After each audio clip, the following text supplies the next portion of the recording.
Can I repair a garage door myself? The answer is no. DIY repairs can be dangerous and lead to costly damage, especially in Dallas where garage doors are vital to daily convenience and security.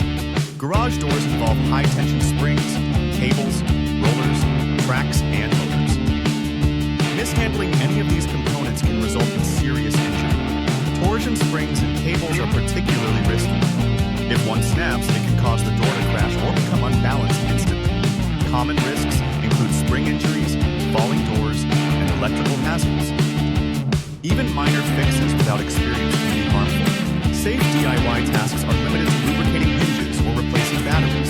Anything more complex needs a skilled garage door technician. Warning signs like loud bangs, sagging doors, or jerky movement mean it's time to call a professional immediately. Professionals ensure precise, safe repairs with proper tools and long-term reliability, especially critical in Dallas's shifting climate.